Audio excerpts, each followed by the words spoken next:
Puji Tuhan, Shalom. Satu sukacita yang besar hari ini Tuhan memberikan kita kekuatan kesehatan sehingga kita bisa kembali berkumpul untuk melaksanakan ibadah di hari Minggu yang saat ini kita laksanakan di rumah kita masing-masing. Nah, saudara yang dikasihi Tuhan, hari ini Minggu tanggal 21 Juni 2020 kita akan sharing firman Tuhan yang terambil dalam kitab 2 Timotius pasal 2 ayat 1 sampai ayatnya yang ke-6. Jadi sekali lagi 2 Timotius pasal 2 ayat 1 sampai dengan ayatnya yang ke-6. Firman Tuhan berkata demikian, saya baca. Dalam perikop panggilan untuk ikut menderita. Sebab itu, hai anakku, jadilah kuat oleh kasih karunia dalam Kristus Yesus. Apa yang telah engkau dengar daripadaku di depan banyak saksi, percayakanlah itu kepada orang-orang yang dapat dipercayai, yang juga cakap mengajar orang lain. Ikutlah menderita sebagai seorang prajurit yang baik dari Kristus Yesus, seorang prajurit yang sedang berjuang tidak memusingkan dirinya dengan soal-soal penghidupannya, supaya dengan demikian ia berkenan kepada komandannya. Seorang olahragawan hanya dapat memperoleh mahkota sebagai juara apabila ia bertanding menurut peraturan-peraturan olahraga. Seorang petani yang bekerja keras haruslah yang pertama menikmati hasil usahanya. Puji Tuhan. Saudara-saudara yang dikasihi Tuhan, dalam pembacaan kita kali ini kita akan melihat tema yang akan kita renungkan bersama-sama, yaitu aktivasi pemimpin muda bagi Kristus. Jadi sekali lagi, tema kita pada minggu ini, aktivasi pemimpin muda bagi Kristus. Ada ungkapan mengatakan bahwa yang sering kali kita dengar, anak muda adalah pemegang tongkat estafet kepemimpinan bangsa. Kalau kita bicara soal bangsa, negara. Tapi ketika kita bicara tentang gereja, maka pasti kita juga akan sepakat bahwa anak muda adalah pemegang tongkat estafet pelayanan pekerjaan Tuhan gereja di hari-hari ini. Dan seperti yang kita tahu bahwa kegerakan-kegerakan besar yang terjadi di dunia ini seringkali dimulai oleh anak-anak muda atau orang-orang muda yang diberi kesempatan. Nah, dari pembacaan kita, Paulus memahami hal tersebut. Itu sebabnya dikatakan dia memuridkan dan memberikan kesempatan kepada Timotius untuk mengembangkan kepemimpinannya. Nah, kita gereja Tuhan harus belajar seperti apa yang dilakukan oleh Paulus. Bagaimana kita gereja Tuhan memberikan kesempatan kepada anak-anak muda di hari-hari ini, bagaimana mereka bisa mengembangkan kepemimpinannya, memberikan kesempatan bagi mereka untuk terlibat aktif dalam kehidupan pelayanan gereja. Karena tidak dapat disangkal ketika mereka terjun dalam pelayanan gereja, ternyata banyak hal yang mereka bisa lakukan dengan kompetensi, dengan kemampuan, kesanggupan, talenta, bakat yang mereka miliki. Karena saya katakan tadi di awal bahwa kegerakan-kegerakan besar yang terjadi di dunia ini banyak atau dimulai oleh orang-orang yang muda yang diberi kesempatan. Nah, saudara yang dikasihi Tuhan, bagaimana sebuah generasi dibangkitkan? Nah, kita akan lihat beberapa poin pada renungan kita minggu ini. Yang pertama, kembali kita baca di ayatnya yang pertama. Di situ dikatakan, sebab itu, hai anakku, jadilah kuat oleh kasih karunia dalam Kristus Yesus. Nah, saudara yang dikasihi dalam Tuhan Yesus, di poin yang pertama ini, maka kita bisa temukan yaitu generasi dalam kasih karunia. Bagaimana sebuah generasi dibangkitkan, maka yang harus kita ingat dari ayat 1 ini, generasi itu harus ada dalam kasih karunia Tuhan. Salah satu ciri orang muda adalah kekuatannya. Ya. Jadi sekali lagi, salah satu ciri dari orang muda adalah kekuatannya. Nah, ayat ini mengajarkan kepada kita bahwa kekuatan itu berasal dari kasih karunia dalam Kristus Yesus. Jadi sama sekali bukan karena keadaan fisiknya yang muda, tetapi sumber kekuatannya adalah karena anugerah Tuhan. Karena kasih karunia yang diberikan Tuhan kepada setiap anak-anak muda. Jadi kalau mereka kuat, itu bukan karena kekuatan yang mereka miliki semata-mata, tapi itu hanya karena kasih karunia Tuhan. Dan kekuatan ini penting untuk mereka bisa bangkit, khususnya terjun dalam kegiatan pelayanan pekerjaan Tuhan. Karena kalau anak muda nggak kuat, lemes, lemah, maka pelayanan pekerjaan Tuhan atau kemajuan pelayanan pekerjaan Tuhan tidak bisa kita harapkan. Kalau kita bicara hal yang lebih besar, maka kepemimpinan bangsa ini kita tidak bisa harapkan lagi ketika dipercayakan kepada anak-anak muda yang lemah, yang sakit-sakitan. Tapi sebaliknya, ketika dipercayakan kepada anak-anak muda yang kuat, apalagi ada dalam kasih karunia Tuhan, maka harapan besar kita bisa lihat dalam kehidupan pelayanan gereja hari-hari ini. Makanya Paulus mengatakan bahwa jadilah kuat. Itu pesan Paulus kepada Timotius. Karena kekuatan seorang anak muda itu sangat penting. Dan itu adalah kasih karunia Tuhan. Kasih karunia yang dipercayakan Tuhan kepada anak-anak muda. Dengan kekuatan itu mereka bisa pakai untuk terjun dalam kegiatan pelayanan pekerjaan Tuhan. Dan pelayanan pekerjaan Tuhan bisa berhasil, bisa maju. Karena kekuatan dalam kasih karunia Tuhan. Bagaimana sebuah generasi dibangkitkan? Adalah yang pertama, generasi ini harus ada dalam kasih karunia Tuhan. Yang memiliki kekuatan sebagai bagian dari apa yang Tuhan karuniakan kepada anak-anak muda. Daud menggambarkan kekuatan ini laksamana burung Raja Wali dalam kitab Mazmur pasal 103 ayatnya yang kelima. Bagaikan burung Raja Wali. Betapa hebatnya kekuatan anak-anak muda. Dan pelayanan bisa berhasil hari-hari ini. Bisa sukses ketika mereka diberi kesempatan untuk mengembangkan kepemimpinannya. Saudara-saudara yang dikasihi Tuhan. Jadi ini yang pertama, generasi dalam kasih karunia. Kemudian yang kedua, di ayatnya yang kedua kita baca di situ dikatakan, apa yang telah engkau dengar daripadaku di depan banyak saksi, percayakanlah itu kepada orang-orang yang dapat dipercayai, yang juga cakap mengajar orang lain. Jadi yang kedua, bagaimana supaya generasi dibangkitkan? Pertama, generasi itu harus ada dalam kasih karunia Tuhan. Karena dalam kasih karunia Tuhan ada kekuatan yang dipercayakan, yang diberikan Tuhan kepada anak-anak muda. Sesuai dengan tema kita, aktivasi pemimpin-pemimpin muda dalam pelayanan. Yang kedua, dari ayat itu, generasi ini haruslah generasi yang memuridkan. Karena dikatakan, apa yang telah engkau dengar daripadaku di depan banyak saksi, percayakanlah itu kepada orang-orang yang dapat dipercayai, yang juga cakap mengajar orang lain. Artinya, generasi yang dibangkitkan. Yang kedua adalah generasi yang memuridkan. Pemimpin muda dapat dilatih dalam pengembangan kepemimpinan mereka dengan memberinya kesempatan untuk bisa memuridkan dan memuridkan. Jadi ayat ini, ayat yang kita baca ini memberikan mata rantai pemuritan, ya.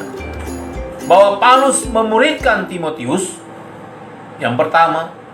Kemudian yang kedua, Timotius dikatakan bagaimana dia harus melatih orang-orang yang dapat dipercayai dan cakap untuk mengajar. Dan yang ketiga, orang-orang tersebut melatih orang lain, ya. Generasi yang memuridkan. Jadi mata rantai yang tidak putus memungkinkan estafet kepemimpinan dapat berjalan dengan baik. Ketika generasi ini saling memuridkan satu dengan yang lain, maka kepemimpinan tidak akan pernah putus. Sebab ketika yang muda sudah menjadi senior, dia sudah mempersiapkan pemimpin-pemimpin yang muda untuk menggantikan posisinya, melanjutkan tugas pelayanan pekerjaan Tuhan, tugas pelayanan gereja. Dan ketika yang muda ini menjadi senior, dia sudah mempersiapkan generasi yang memuridkan, membuat kehidupan pelayanan gereja akan selalu eksis di tengah-tengah dunia yang semakin hari semakin sulit, yang semakin hari semakin besar tantangan, masalah, persoalan yang dihadapi oleh gereja Tuhan. Tapi dengan anak-anak muda yang ada dalam kasih karunia Tuhan, yang diberi kekuatan bagaikan sayap burung Raja Wali yang dikatakan oleh firman Tuhan, dengan anak-anak muda yang benar-benar lahir dari sebuah pemuritan yang baik, dari sebuah tugas pemuritan yang berjalan dengan baik, maka pelayanan pekerjaan Tuhan, pelayanan pekerjaan Tuhan dalam gereja akan selalu eksis sekalipun menghadapi berbagai tantangan, karena ada anak-anak muda yang diberi kesempatan untuk mengembangkan kepemimpinan. Yang kedua, menggenerasi yang memuridkan. Yang ketiga, di ayat 4 sampai ayatnya yang ke-6, firman Tuhan berkata demikian: seorang prajurit yang sedang berjuang tidak memusingkan dirinya dengan soal-soal penghidupannya, supaya dengan demikian ia berkenan kepada komandannya. Seorang olahragawan hanya dapat memperoleh mahkota sebagai juara apabila ia bertanding menurut peraturan-peraturan olahraga. Seorang petani yang bekerja keras haruslah yang pertama menikmati hasil usahanya. Dari ayat 4 sampai ayat yang ke-6, yang ketiga kita bisa dapat bagaimana generasi yang dibangkitkan adalah generasi yang melayani. Paulus memberikan contoh kepada Timotius untuk melayani melalui kehidupan. Di situ diberikan contoh kehidupan seorang prajurit, seorang olahragawan, kehidupan petani. Prajurit dikatakan menggambarkan tentang kesiapan untuk menerima perintah dari komandan, siap untuk melayani. Jadi sekali lagi, prajurit menggambarkan tentang kesiapan menerima perintah dari komandannya. Jadi anak-anak muda ketika mereka diberi kesempatan untuk melayani, maka mereka harus ada dalam kasih karunia Tuhan untuk bisa diberi kekuatan bagaikan burung Raja Wali. Mereka harus lahir dari sebuah pemuritan yang baik. Dan yang ketiga, mereka harus menjadi seperti seorang prajurit yang siap melayani, yang siap menerima perintah dari komandannya. Dan yang kedua, olahragawan menekankan tentang pelayanan yang sesuai dengan aturan dan rencana-rencana regulasi atau regulasi yang ada. Sesuai dengan peraturan, sesuai dengan regulasi yang ada. Nggak bisa asal kerja, nggak bisa asal pelayanan. Ada aturan-aturan yang harus mereka tahu. Dan anak-anak muda ketika terjun dalam pelayanan, mereka juga harus diberitahu tentang aturan etika, moral, atau apapun juga. Sehingga pelayan mereka akan semakin terarah sesuai dengan firman Tuhan. Etika moral baik secara universal maupun teristimewa sesuai dengan firman Tuhan. Dan ini yang penting. Ketika ada dalam pelayanan, mereka siap untuk menerima perintah dari komandan. Mereka siap untuk melayani sesuai dengan aturan-aturan yang ada, sesuai dengan regulasi yang ada. Dan yang ketiga, petani dikatakan memberikan pelajaran bagaimana pentingnya kesabaran, menantikan hasil dari apa yang telah dikerjakan. Harus sabar, karena anak-anak muda katanya dalam tanda kutip mereka kurang sabar. Padahal dalam pelayanan dibutuhkan sebuah kesabaran, karena ada proses, ada tahapan-tahapan yang harus dilewati. Tidak hanya siap untuk menerima perintah, tidak hanya siap untuk mengerjakan tugas tanggung jawab pelayanan sesuai dengan aturan regulasi yang ada. Tapi yang ketiga, butuh juga kesabaran. Makanya dalam karakter kasih dalam kitab Korintus, kasih itu sabar, diawali dengan kesabaran pertama dan diakhiri dengan kesabaran. Kalau kita lihat pada karakter kasih yang terakhir, betapa pentingnya sabar, apalagi dalam kehidupan pelayanan kita. Tentunya seorang anak muda ketika dipercaya dalam pelayanan pekerjaan Tuhan, tidak hanya siap untuk menerima perintah, siap untuk mengerjakan tugas tanggung jawab pelayanan sesuai dengan aturan dan regulasi yang ada. Yang ketiga, butuh kesabaran. Jadi bagaimana ketiga profesi itu memberkati secara pribadi dalam hal pengabdian atau pelayanan kepada Tuhan, itu penting dalam kehidupan kita. Sebagai anak Tuhan, gereja Tuhan hari-hari ini juga, tentunya kita harus siap kepada komandan kita, Yesus Kristus, Tuhan dan Juru Selamat kita, dalam tugas pelayanan yang Tuhan percayakan sebagai orang-orang percaya eklesia hari-hari ini. Kita juga harus mengerjakan tugas pelayanan sesuai dengan aturan regulasi yang ada, sesuai dengan firman Tuhan. Ketika ada dalam pelayanan di satu denominasi, di situ pasti ada aturan main, anggaran dasar, anggaran rumah tangga yang sudah disusun dengan baik, yang harus ditaati, harus diikuti dengan baik. Kemudian butuh kesabaran kita. Nah, saudara-saudara yang dikasih, jadi lewat firman Tuhan pada minggu ini mengajarkan kepada kita dari tema aktivasi pemimpin muda bagi Kristus adalah bagaimana membangkitkan sebuah generasi yang ada dalam kasih karunia Tuhan, membangkitkan sebuah generasi yang memuridkan, dan membangkitkan sebuah generasi yang siap melayani sesuai dengan firman Tuhan, sesuai dengan rencana dan kehendak Tuhan. Kiranya kasih, berkat, dan urapan Tuhan selalu melimpah atas hidup kita hari ini, bahkan sampai selama-lamanya. Amin. Mari kita berdoa untuk firman Tuhan yang kita dengar pada minggu ini. Mari kita berdoa. Tuhan Yesus, kami bersyukur atas segala karunia dan berkat bagi kami. Kami berterima kasih atas segala perlindungan Tuhan, atas segala kasih karunia Tuhan. Sampai hari ini Tuhan memberikan kami kekuatan, kesehatan, bisa bernafas, melakukan tugas dan tanggung jawab dalam kegiatan kerja, bisnis, usaha kami, bahkan tugas dan tanggung jawab dalam kehidupan keluarga, dan semua tugas dan tanggung jawab yang Tuhan percayakan bagi kami dalam kehidupan pelayanan. Kami berdoa, Tuhan termeterai dalam hati kami, berakar, bertumbuh, berbuah bagi kemuliaan nama Tuhan, sehingga dalam kehidupan pelayanan kami mampu mengaktifasi pemimpin-pemimpin muda, anak-anak muda yang siap melayani bagi kemuliaan Kristus.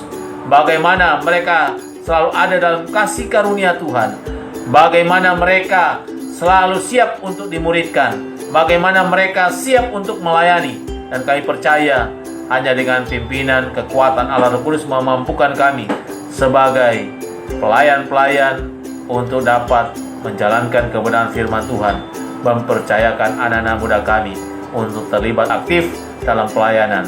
Tapi di balik itu, Tuhan mengajarkan kami untuk mempersiapkan mereka selalu ada dalam kasih karunia Tuhan, siap dan memuridkan mereka dengan baik, dan membawa mereka untuk siap melayani Tuhan sesuai dengan bakat, talenta, karunia yang Tuhan percayakan dalam kehidupan mereka.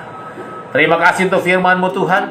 Kami percaya semua kami yang sudah mendengar, baik secara langsung dalam ibadah rumah, di tempat ini, di pastori, maupun mereka yang sudah mendengarkan firman Tuhan secara langsung lewat media sosial yang saat ini sementara kami lakukan. Terima kasih Bapa. Kami berdoa bersyukur dalam nama Tuhan Yesus Kristus. Haleluya. Amin. Puji Tuhan. Tuhan Yesus memberkati. Sekali lagi, kiranya kasih berkat dan urapan Tuhan selalu melimpah atas hidup kita hari ini, bahkan sampai Maranatha, sampai Tuhan Yesus datang pada kali yang kedua menjemput kita di awan-awan yang permai. Shalom.